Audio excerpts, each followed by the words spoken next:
Assalamu alaikum. On va continuer dans cette vidéo la partie 2 du chapitre 9, auto-induction. On va donner l'expression de la force électromotrice auto-induite, puis écrire l'expression de la différence de potentiel aux bornes d'une bobine. Premièrement, on rappelle que l'auto-induction est définie comme le phénomène dans lequel un changement du courant électrique dans un circuit produit une force électromotrice induite dans le même circuit. Une bobine a une tendance de retarder soit l'établissement du courant, soit sa rupture. Le phénomène d'auto-induction apparaît seulement dans des circuits comportant des bobines et parcourus par un courant d'intensité variable. Et une bobine parcourue par un courant d'intensité I a un flux phi, sachant que phi égale Li, et L est l'inductance de la bobine, qui est constante dans les cas où la bobine n'est pas enroulée sur un noyau de fer doux, et variable si la bobine est enroulée sur un noyau de fer doux et exprimée en Henry. Premièrement, pour chercher l'expression de la force électromotrice auto-induite, on considère une bobine d'inductance L parcourue par un courant d'intensité variable. On note petit i les intensités variables. Cette bobine est le siège d'une force électromotrice d'auto-induction, E, sachant que E égale moins dφ par dt. C'est la loi de Faraday. On sait que phi égale Li, et on remplace phi par cette expression, on obtient E égale moins L dI sur dt. Si la bobine est sans un noyau de fer doux, il est enroulé dans l'air seulement, L est constante. Comme L est constante, elle sort de la dérivée et on obtient E égale moins L dI sur dt. Dans le SI, le système international des unités, E exprimé en volts, I en ampères, L en Henry était en secondes. On note, comme L est positif, E égale moins L dI sur dt, alors moins et L nous donnent un facteur négatif. Alors E et dI sur dt ont toujours des signes opposés. Si dI sur dt est positif, alors I augmente, donc E est négatif. Si dI sur dt est négatif, alors I diminue, donc E est positif. Pour chercher la loi d'Ohm appliquée à une bobine, vous rappelez que la loi d'Ohm est appliquée aux bornes d'un générateur, récepteur ou un conducteur ohmique. Ici, on va chercher l'expression de la loi d'Ohm appliquée aux bornes d'une bobine. On considère une bobine d'inductance L et de résistance R. La résistance, c'est un caractère normal, car la bobine, c'est un fil de connexion enroulé. Alors, il a une résistance R. Tantôt, cette résistance peut être négligeable, mais généralement, on considère que la bobine a une résistance R. Cette bobine d'inductance L et de résistance R parcourue par un courant d'intensité variable est orientée positivement de A vers B. La tension aux bornes de la bobine est toujours Ri moins E.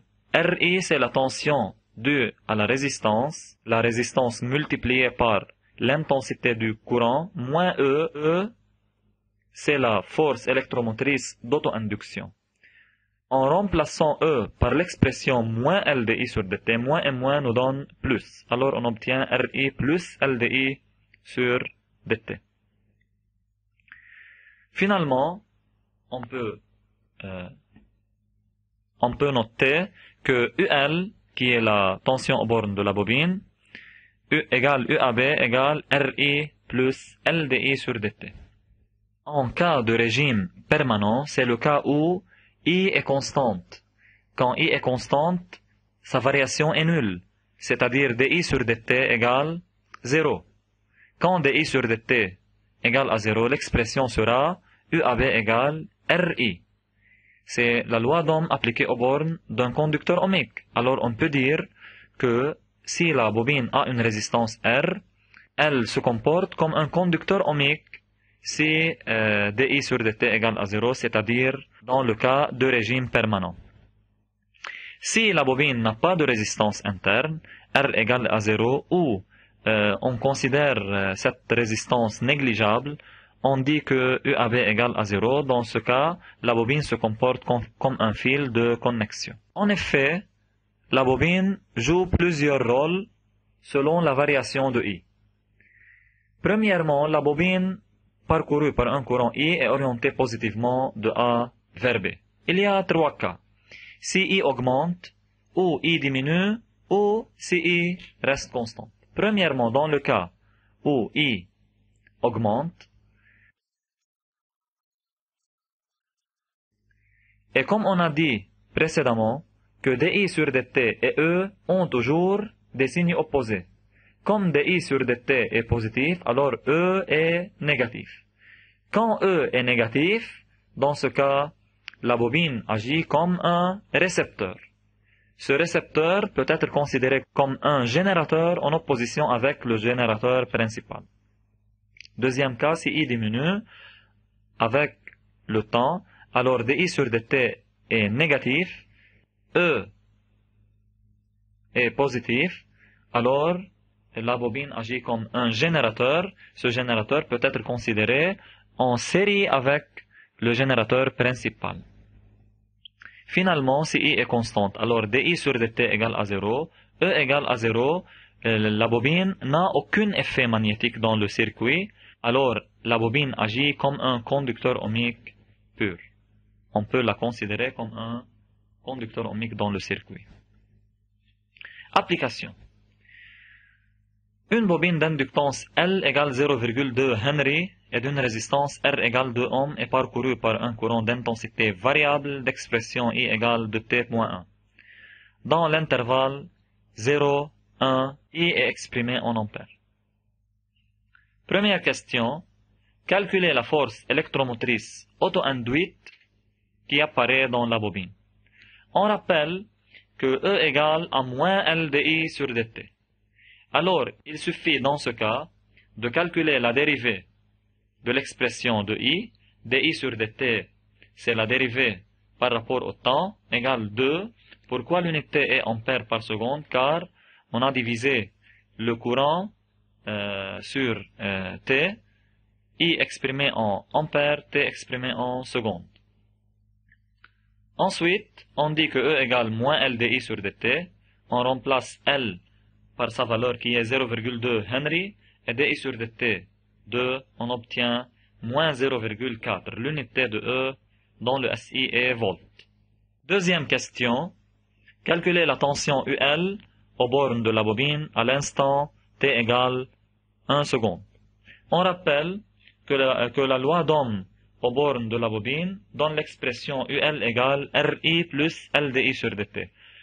R est donné 2 ohms, I peut être remplacé par cette expression et en substituant T par 1, LdI sur dt, L est donné et dI sur dt est déjà calculé et elle a la valeur 2.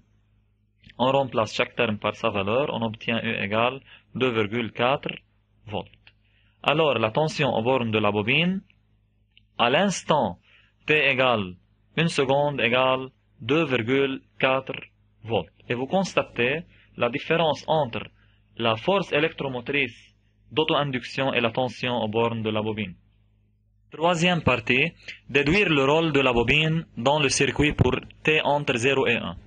Vous rappelez que le rôle de la bobine dépend de E fois I. Quand E fois I est positif, alors la bobine joue le rôle d'un générateur, et quand E fois I est négatif, la bobine joue le rôle d'un récepteur. On constate que I s'annule pour T égale 0,5, et pour T plus petit que 0,5, I est négatif, et pour T plus grand que 0,5, I est positif. Alors, on a déjà calculé que E égale moins 0,5 volts qui est négatif. Pour t plus petit que 0,5 secondes, I est négatif. Alors E fois I est positif. Quand E fois I est positif, alors la bobine joue le rôle d'un générateur, qui est un générateur en série avec le générateur principal. Pour t plus grand que 0,5 secondes, dans l'intervalle 0,1, alors t est entre 0,5 et 1, I est positif et E fois I est négatif. Dans ce cas, la bobine joue le rôle d'un récepteur. Deuxième application, une bobine purement inductive, c'est-à-dire sans résistance. Sa résistance est considérée négligeable, et sans noyau de fer, alors il est enroulé dans l'air, d'inductance L égale 200 mH, est traversé par un courant variable d'intensité I, comme montre la figure ci-contre. On voit que l'intensité du courant augmente dans les premiers 10 millisecondes de 0 à 0,2 ampères d'une manière linéaire, comme une ligne droite. Dans les deuxièmes 20 millisecondes, reste constante, et puis l'intensité du courant diminue de 0,2 à 0 durant 20 millisecondes, pour s'annuler à t égale 50 millisecondes. Quel phénomène physique est montré dans cette expérience? On a une bobine dans le circuit alimenté par un courant qui est variable dans des intervalles bien déterminés. On dit que l'auto-induction est le phénomène physique montré dans cette expérience, car la variation du courant à l'intérieur du circuit provoque une variation de flux propre et crée donc un courant induit. Dans les intervalles où le courant est variable, l'intensité du champ magnétique créé par la bobine est variable et par suite le flux propre de cette bobine est variable, ce qui crée un courant induit. Alors le phénomène est l'auto-induction. Indiquez avec justification les intervalles de temps dans lesquels le phénomène observé précédemment existe, qui est le phénomène d'auto-induction. Pour t entre 0 et 10 millisecondes et pour t entre 30 et 50 millisecondes, vous voyez que dans cet intervalle, le courant I augmente et dans cet intervalle, le courant I diminue. Il suffit de dire que I est variable. Quand I est variable, alors le flux est variable. Et comme on a E égale moins dφ sur dt, alors dφ sur dt est différent de 0, alors E est différent de 0. Par suite, l'auto-induction dans ces deux intervalles existe. Mais dans l'intervalle 10-30, I est constante, φ est constante et E est 0, alors il n'existe pas d'auto-induction. Troisième question. Calculez les valeurs de E dans les intervalles de temps précédents. On rappelle que E égale moins L dI sur dt. Alors, il suffit de calculer dI sur dt dans chaque intervalle et on la multiplie par moins L pour obtenir la valeur de E. Pour t entre 0 et 10 millisecondes, dI sur dt peut être considéré comme la pente de la droite, car la variation de I est d'une forme linéaire. Alors, la valeur est 20 ampères par seconde. E égale moins LDI sur dt, et on remplace chaque terme par sa valeur, on obtient E égale moins 4 volts. Et dans la deuxième intervalle 30-50 millisecondes, dI sur dt égale à moins 10 ampères par seconde, on remplace chaque terme par sa valeur, on obtient E égale 2 volts. Quatrième question, indiquez avec une explication le rôle de la bobine dans chaque intervalle. Pour t entre 0 et 10 millisecondes, on rappelle qu'il dépend de signes de E et de I. E est négatif, I est positif, alors E fois I négatif, donc la bobine joue le rôle d'un récepteur. Dans la deuxième intervalle, 10-30 millisecondes, E égale 0, alors dans ce cas, la bobine joue le rôle d'un fil de connexion car sa résistance est nulle. Pour t entre 30 et 50 millisecondes, E égale 2 volts, I est positif, alors E fois I positif, la bobine joue le rôle d'un générateur. Comme on a dit dans la première partie de leçon, que l'introduction d'un noyau à fer doux augmente l'inductance de la bobine, on dit que le noyau en fer doux augmente l'inductance de la bobine. Finalement, on a vu dans cette partie qu'une bobine d'inductance L, parcourue par un courant d'intensité I, est le siège d'une FEM d'auto-induction E égale à moins LDI sur dt. La tension aux bornes de la bobine d'inductance L et de résistance R est UL égale RI plus LDI sur dt. En phase permanente, UL devient RI, et si la bobine est purement inductive, UL égale seulement LDI par dt sans RI. Si E fois I est négatif, la bobine agit comme un récepteur. Si E fois I est positif, la bobine agit comme un générateur. Si I est constante avec le temps, alors dI sur dt égale à 0, E égale à 0. Dans ce cas, la bobine agit comme un conducteur ohmique pur. Merci pour votre attention, c'est la fin de la partie 2.